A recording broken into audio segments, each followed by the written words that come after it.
नमस्कार, मेरा नाम है डॉक्टर पूरू धवन और आज इस वीडियो में हम बात करने वाले हैं पार्किंसन पेशेंट की सर्दियों की डाइट के बारे में। क्योंकि जैसे-जैसे मौसम ठंडा होता जा रहा है, हमें अपने खाने-पीने को बदलना पड़ता है। अगर हम अपने खाने-पीने को बदल लेते हैं, उसमें ज़्यादा ताकत भर लेते हैं, तो सर्दियों को काटना किसी भी पार्किंसन पेशेंट के लिए आसान हो जाता है। क्योंकि पार्किंसन पेशेंट में हम क्या देखते हैं कि इनकी एज 60, 70, 80s में होती हैं। बहुत कम पेशेंट होते हैं जो इससे छोटी उम्र के होते हैं।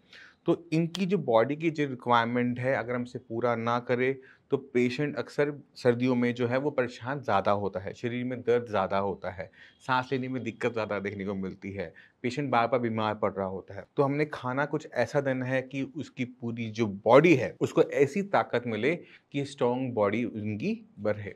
तो पहला काम हमने क्या करना है, हमने खाने के अंदर ऐड करना है खूब सारा प्रोटीन। क्योंकि जब हम प्रोटीन के बारे में बात करते हैं तो हम किसी प्रोटीन पैकेट के बारे में बात नहीं कर रहे, प्रोटीन पाउडर के बारे में बात नहीं कर रहे। हम वो प्रोटीन के बारे में बात कर रहे हैं जो ऊपर वाला हमें देता है। जैसे दालें हैं, मशरूम हैं, एग्स हैं।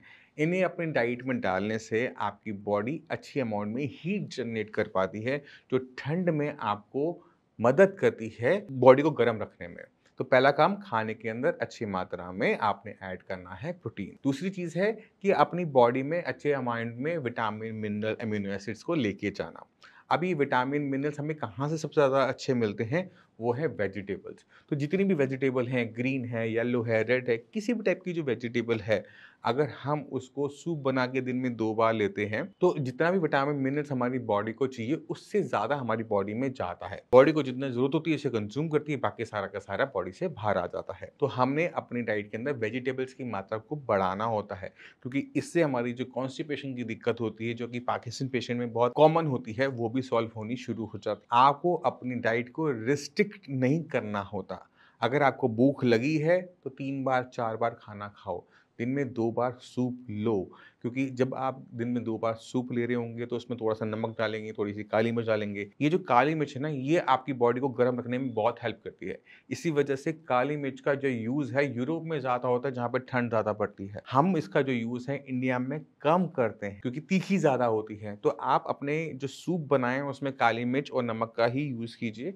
ये जो ब्लैक पेपर आप यूज़ करेंगे, ये आपकी बॉडी में आपको हीट जनरेट करने में हेल्प करेगी और ठंड से आपको बचने में मदद करेगी। जितनी भी पेशेंट हैं पार्किंसन के, उनको चाहिए कि उनकी जो जैकेट्स हैं, वो थोड़ी मोटी हों, जिन्हें हम कहते हैं पफर जैकेट्स। इनके अंदर बीच में कॉटन भरी हुई होती है, इंसुलेशन अच्छी होती है, हल्की होती हैं, ये पूरी बॉडी को गर्म रखने में हेल्प करती है। इनके लॉन्ग कोट्स भी आते हैं, उन लॉन्ग कोट्स का यूज़ करें। आपने अपनी उँगलियों को देखना है, अगर आपकी उँगलियाँ ठंडी पड़ रही हैं, कमर में, गर्दन में दर्द बन रहा है, ऐंठन आ रही है, अकड़न आ रही है, यानी आपको ठंड लग रही है और ये अच्छा साइन बिल्कुल भी नहीं होता, क्योंकि जितनी मसल्स आपकी टाइट होंगी, ठंड लगेगी, आपकी कंडीशन, आपके ट्रेमर्स वो बढ़ते चले जाएँगे। आपकी भूख है वो कम होती चली जाएगी, क्योंकि दर्द से आप परेशान रहेंगे। खाना कम खाएँगे तो कॉन्स्टिपेशन बननी शुरू हो जाएगी। पानी का इंटेक कम हो जाता है सर्दियों में, तो आपने इस चीज़ का ध्यान रखना है कि पानी थोड़ा-सा गुनगुना अपने एक फ्लास्क में बना के रखिए। जब प्यास लगती है तो उसी फ्लास्क से आप अपना गुनगुना पानी पीजिए, क्योंकि अगर आप पानी कम पिएँगे तो कॉन्स्टिपेशन सर्दियों में कॉमन हो जाती है। तो ये छोटी-छोटी चीज़ें होती हैं जो हर पार्किंसन पेशेंट को ध्यान में रखना चाहिए कि खाना मैंने पूरा खाना है, खूब सारी सब्जियाँ खानी हैं, खूब सारा मैंने सब्जियों का सूप लेना है। तो उसका अगर हम यूज़ करते रहते हैं तो ना हमें कॉन्स्टिपेशन होती है, ना हमें ठंड ज़्यादा लगती है, बॉडी की अच्छी डिमांड होती है। अब जैसे आपकी बॉडी में अभी मौसम इतना ठंडा नहीं हुआ, आप अभी से एक्सरसाइज़ की हैबिट डालो। जब बाहर का तापमान थोड़ा-सा ठीक-सा हो जाए, सन निकल आए, तो आप अपनी सैर पे निकल जाओ। सुबह अर्ली मॉर्निंग की जो सैर है या बहुत ज़्यादा शाम की जो सैर है, उसे अवॉइड करने की कोशिश करो, क्योंकि उस टाइम में हवाएँ ठंडी हो चुकी होती हैं।